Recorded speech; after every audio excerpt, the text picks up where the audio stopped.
इस वीडियो को पूरा देखो। आज ही आपके जीवन से सारी परेशानी खत्म होगी और चैनल को सब्सक्राइब और वीडियो को लाइक करें। मैं विश्राम दूंगा।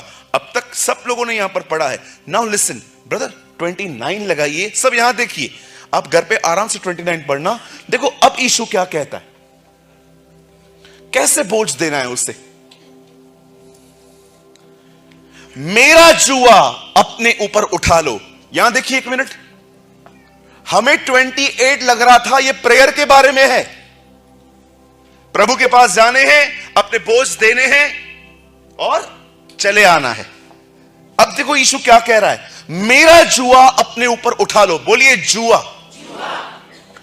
और मुझसे सीखो क्योंकि मैं मन में नम्र और मन में दीन हूं, और तुम अपनी आत्मा में विश्राम पाओगे। अब सुनिए, हमें से यहां पर जितने भी लोग हैं, ये जो यहां पर लिखा है ना जुआ, बता इंग्लिश बाइबल है, लगाइए। वहां पर जुए को कुछ देखो क्या लिखा गया है वहां पर। यहां देखिए, यहां देखिए, यहां देखिए।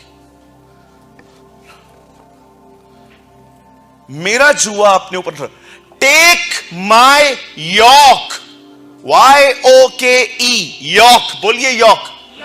भैया आप हिंदी में चले जाइए। अब सुनिए, यहां पर देखिए, हम यहां पर जितने भी लोग बैठे हैं, हम सब शहरों में पैदा हुए हैं, एसी अस्पतालों में पैदा हुए हैं। हमें से बहुत सारे जो लोग हैं वो विलेज कल्चर के बारे में बहुत कम जानते हैं कि एक्चुअली विलेज कैसे होती है। मैंने आजमगढ़ में सेवा की, बनारस में सेवा की, वाराणसी में सेवा की, मैंने छत्तीसगढ़ के बहुत सारे गांवों में सेवा की। और जानते हो, मोस्ट ऑफ टाइम यहां पर ऐसे बने बनाए हुए घर नहीं होते हैं, टेंट लगते हैं, वो भी खेतों में। और जब मीटिंग पूरी हो जाती है, टेंट उखाड़ा जाता है और वापस खेत हो जाता है। अब मैं आपको बताना चाहता हूं, आप में से यहां पर बहुत से लोग हैं जो एक्चुअली, बहुत लोग विलेज कल्चर के बारे में नहीं जानते हैं। विलेज में होता क्या है आप जानते हो? एक खेत में क्या होता है, एक खेत है, उसको लिया गया है, अब उसे खेत बनाना है, और जानते हो उसके ऊपर बहुत मेहनत करनी पड़ती है। तब लोग क्या करते हैं, शहरों से लेके जानवर लेके आते हैं और जानवरों को वो लोग वहां पर यूज करते हैं। अब देखो, एक जानवर यूज होता है यहां पर। बता, एक फ्लायर दिया था मैंने, वो लगाइए यहां पर। यहां देखिए, आप देख रहे हो यहां पर 2 काऊ हैं। आप जानते हो इनके बीच में जो लकड़ी है, इसे क्या कहा जाता है? यॉक। इसे कहते हैं जुआ। और जानते हो, इस जुए के कारण ही ये दोनों आराम में है। क्योंकि अगर ये जुआ एक पे रख दीजिए तो उसको जरूरत से ज्यादा रगड़ना पड़ेगा बेचारे को। लेकिन एक जुआ अब इस तरफ तू उठा ले, एक तरफ मैं उठा लेता हूं, और बीच में एक लकड़ी होती है क्रूस की तरह, उसके नीचे एक लोहा रहता है, लोहे के नीचे सलिया रहता है।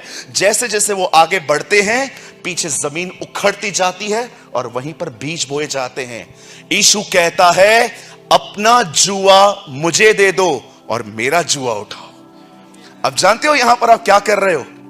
यीशु ये कह रहा है, इतने साल तक तू अकेला था, तू बोझ उठा रहा था, अब उस तरफ मैं आऊंगा, अब हम साथ में उठाएंगे। यीशु क्या समझाने की कोशिश कर रहा है?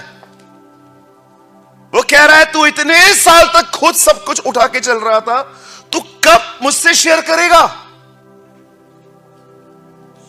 मेरे भाइयों, मेरी बहनों, जो कुछ आप इन दिनों में, अगर आप परेशान हो, दुखी हो, आप इनसाइड फ्रस्ट्रेशन में हो, प्रॉब्लम जानते हैं क्या है? आपने वो उठाया है जो आप नहीं उठा पा रहे हो। आप समझिए,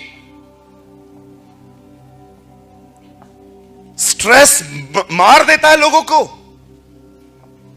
चिंता इंसान को खोखला कर देती है।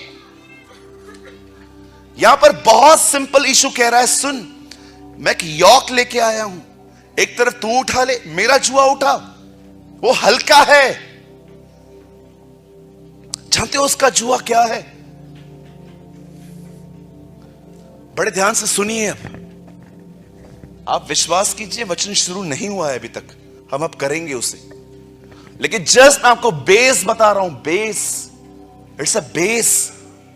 जो वचन आप इतने साल से पढ़ते आए हो, हे सब बोझ से परिश्रम करने वालों, वो सिर्फ प्रेयर के लिए नहीं है कि आप जाओगे उसे बोझ देख के चले आओगे। No, it's a partnership. आजा, मेरे पास एक जुआ है, उस तरह से तू उठा ले, इस तरह से मैं उठा लेता हूं, चल जिंदगी ऐसे निकाल लेंगे अपन।